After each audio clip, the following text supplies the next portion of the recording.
وہ اس طرح بیانیاں نہیں بنا سکی. اگر آپ دیکھیں تو کوئی کاؤنٹر پولیٹیکل نیریٹو نظر نہیں آیا, تو کہیں نہ کہیں فیلئر ہے. لیکن کہیں پہ یہ خیال ہے کہ نہیں جی انہوں نے بڑا اچھا کام کیا ہے اور ان کو کیری آن کرنا چاہیے. اسی طرح جس طرح میں نے آپ کو بتایا کہ جو ڈار صاحب ہیں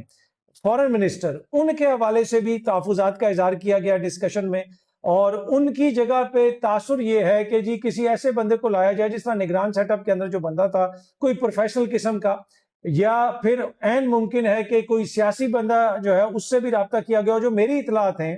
کہ شاید بلاول بھٹو زرداری کو بھی اپروچ کیا گیا ہو کہ آپ جو ہے وہ فورن منسٹر بن جائیں, لیکن انہوں نے انکار کیا ہے جو مجھے پتا چلا ہے. اور اسی وجہ سے جو ہے اب کوئی ایسا بندہ جو کوئی ٹیکنوکریٹ ٹائپ ہو اس کو لگا دیا جائے. اب یہ کب تک ہوگا کب تک نہیں ہوگا, جو خبر اڑا دی گئی ہے اور جس طریقے سے میڈیا میں اس کے اوپر ڈسکشن شروع کروا دی گئی ہے, اس کی وجہ سے بہت سارے جو ہیں وہ معاملات رک گئے ہیں, اور اس کے اوپر تاثر یہی ہے کہ یہ ایک سیاسی چال تھی اور سیاسی طریقے سے اس خبر کو اڑایا گیا تاکہ اس معاملے کو کھٹائی میں ڈالا جا سکے. اچھا, ڈار صاحب کی جو منسٹری ہے اس کے حوالے سے میں نے آپ کو کہا کہ ڈسکشن ہوئی ہے, اس میں کچھ ایسے معاملات ہیں جن کے حوالے سے ان ایز ہے. ایک آدھے کسی سفیر کو جس طریقے سے فارغ کیا گیا اس کے اوپر بھی بات چیت ہوئی ہے کہ اس سفیر کو ایسے فارغ نہیں کیا جانا چاہیے تھا, اور اس طرح کے جو معاملات ہیں وہ ڈسکس ہوئے ہیں.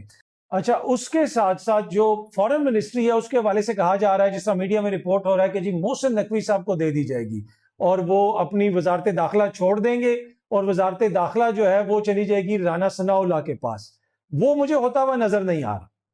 جو میرے پاس انفارمیشن ہے, جو میرے ذرائع نے بتایا کہ ایسا کچھ نہیں ہوگا. سی ڈی اے والے باقی جتنے بھی لوگ ہیں جو وزارت داخلہ کے نیچے ہیں وہ سکون کریں, محسن نقوی صاحب کہیں نہیں جا رہے, انہوں نے ادھر ہی رہنا, جو مجھے بتایا گیا ہے میری سورس نے. اور عین ممکن ہے کہ جو بعد میں ویسا نہ ہو جیسا مجھے بتایا گیا, سم ٹائم جو مختلف چیزیں چل رہی ہوتی ہیں, کیونکہ یہ وہ سارا اس وقت پروسیس ہے کہ جہاں پہ ڈسکشنز ہو رہی ہیں, جہاں پہ بات چیت ہو رہی ہے, تو یہ ساری چیزیں بھی حتمی ہونی ہیں. لیکن وزارت خارجہ جو ہے وہ یہ تو ہو سکتا ہے کہ وہ محسن نقوی ساتھ ان کو وہ بھی دے دی جائے, لیکن وزارت داخلہ جو ہے مجھے فی الحال ان سے جاتی ہوئی نظر نہیں آ رہی ہے. لیکن وزارت خارجہ کے حوالے سے ایک دو اور منسٹریز کے حوالے سے جو میں نے آپ کو بتایا ہے کہ یقیناً اس کے حوالے سے تحفظات ہیں اور چیزیں ڈسکس ہوئی ہیں, اور پنڈی اور اسلام آباد میں کچھ چیزوں کے اوپر اختلاف ہے. اچھا, ایک اور تاثر بھی ہے کہ وزیر اعظم شہباز شریف صاحب کو بتایا تو سب کچھ جاتا ہے اور یس بھی ہو جاتا ہے, لیکن سب کچھ اس طرح پھر ہوتا نہیں ہے.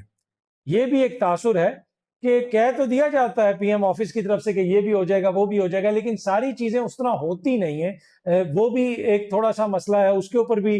ڈسکشنز وغیرہ چل رہی ہیں. تو بیسک اور جو مین سٹوری ہے وہ یہ ہے کہ وزارتوں کے اندر کوئی انکریز نہیں ہونے جا رہا. بنیادی طور پہ وزارتوں کی تعداد کم کرنے کا ایک طرح سے فارمولہ سامنے لانے کی کوشش کی جا رہی ہے کہ وزارتیں 20 سے نیچے آ جائیں. کچھ لوگ کہہ رہے ہیں کہ اگر پرسائز بات کریں تو 18 کے قریب فیڈرل منسٹر ہوں, باقی نیچے ان کے جونیئر منسٹر وغیرہ ہوں, اور اتنی زیادہ وزارتوں کی ضرورت نہیں ہے. لیکن اس کے اوپر جو ہے وہ لگ رہا ہے کہ تھوڑی سی کولڈ وار ہے,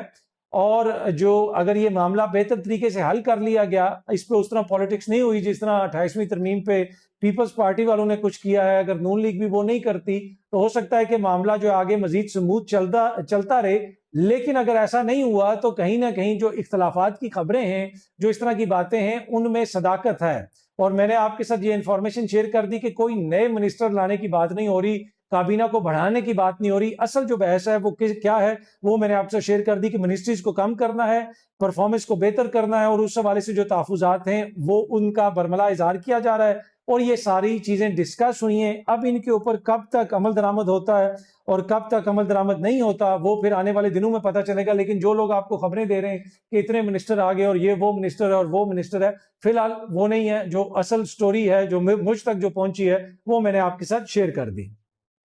اچھا, ویسے اگلی سٹوری دیکھیں تو یہ سامنے آپ دیکھ سکتے ہیں, دنیا نیوز رپورٹ کر رہا ہے کہ محسن نقوی کا بوئنگ ہیڈ کوارٹر کا دورہ, پی آئی اے کے لیے 16 نئے طیاروں پر پیش رفت. اب مسئلہ یہ کہ پی آئی اے ہم نے بھیج دیے, تو ابھی بھی ہمارے وزیر داخلہ جو ہے وہ کس لیے پی آئی اے کے سٹاف کو ساتھ لے کے وہاں پہ جا رہے ہیں. اب ہم نے ان کو بھیج دی ہے, وہ جانے, ان کا کام جانے. ہم نے تو اپنے آپ سے جان چھڑائی ہے نا, یعنی ٹیکس پیئرز کی منی اس کے اوپر خرچ نہ ہو.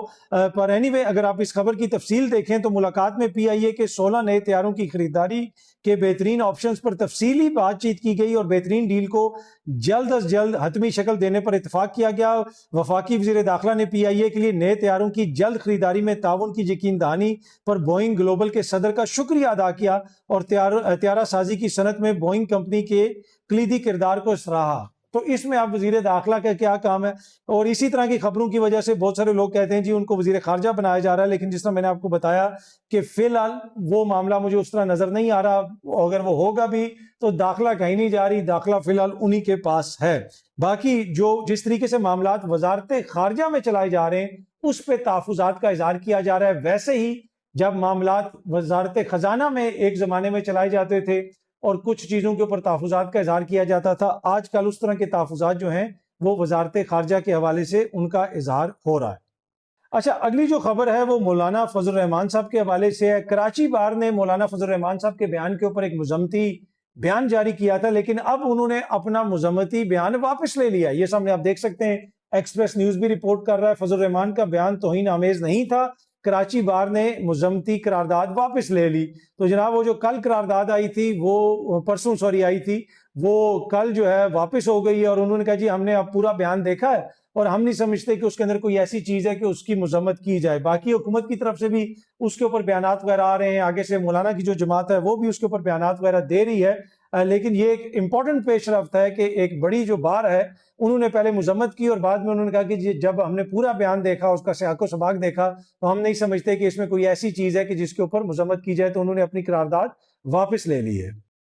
اچھا جی، اگلی جو سٹوری ہے وہ امریکہ اور ایران کے حوالے سے ہے، اس میں بڑی امپورٹنٹ پیش رفت ہے، آلدو کہ ابھی لگ رہا ہے ایسے کہ جنگ وغیرہ شروع ہوئی بھی ہے، لیکن امریکہ بھی کوشش کر رہا ہے کہ معاملات کو سلجھایا جائے، اور اس کے اوپر اب کھل کر امریکی جو ایڈمنسٹریشن کے لوگ ہیں وہ یہ کہہ رہے ہیں کہ اسرائیل امریکہ کو مذاکرات کے راستے سے ہٹانا چاہتا ہے۔ اسرائیل نے امریکی رائے بدلنے کے لیے بھاری رقم خرچ کی۔ اسرائیلی مہم کے باوجود امریکی مفاد کو ترجیح دوں گا، امریکی نائب صدر JD وینس نے یہ کہا ہے۔ تو اب امریکہ کے اندر بھی ایک یہ سوچ پائی جاتی ہے کہ یہ سب کچھ اسرائیل کی وجہ سے ہو رہا ہے اور ہم نے اس کا اعلیٰ کار نہیں بننا، لیکن جو ایران کا کنڈکٹ ہے اس کے اوپر بھی کافی زیادہ تحفظات کا اظہار کیا جا رہا ہے کہ چیزوں کو سلجھانے کے بجائے لگتا ایسے ہے کہ ایران کے اندر بھی کچھ ایلیمنٹس ایسے ہیں جو چیزوں کو الجھا رہے ہیں۔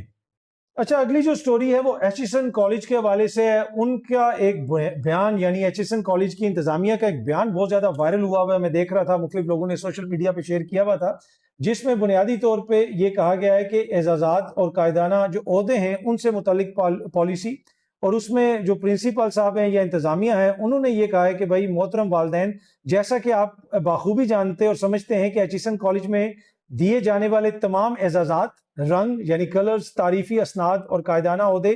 صرف اور صرف طالب علم کی کارکردگی کی صلاحیت اور میرٹ کی بنیاد پر دیے جاتے ہیں۔ بطور پرنسپل میں تمام والدین سے درخواست کرتا ہوں کہ وہ کالج کے نظام اور اس کے طریقہ کار پر اعتماد رکھیں اور ان فیصلوں میں مداخلت کرنے یا کسی بھی طرح اثر انداز ہونے کی کوشش نہ کریں۔ اگر کسی بھی والدین کی جانب سے ایسے معاملات میں مداخلت یا اثر و رسوخ استعمال کرنے کی اطلاع موصول ہوئی تو متعلقہ طالب علم کے خلاف سخت کارروائی کی جائے گی اور اسے ایچسن کالج میں کسی بھی قائدانہ عہدے کے لیے نااہل قرار دے دیا جائے گا۔ ہم چاہتے ہیں کہ ہمارے طلباء اپنی محنت، مستقل مزاجی استقامت کے ذریعے کامیابی حاصل کریں، نہ کہ خود کو خصوصی مراد کا حقدار سمجھیں۔ انہوں نے کہا کہ بھائی اپنے جو ہے وہ محنت سے طالب علم بنے، آگے آئیں۔ لگ رہا ہے ایسے ہے کہ جو بااثر لوگ ہیں جن کے بچے، آپ کو پتہ ہے زیادہ تر بااثر لوگ ہیں جن کے بچے پڑھتے ہیں ایچسن کالج میں، اور وہ اپنے بچوں کو کالج کے اندر پوزیشنز دلوانے کے لیے،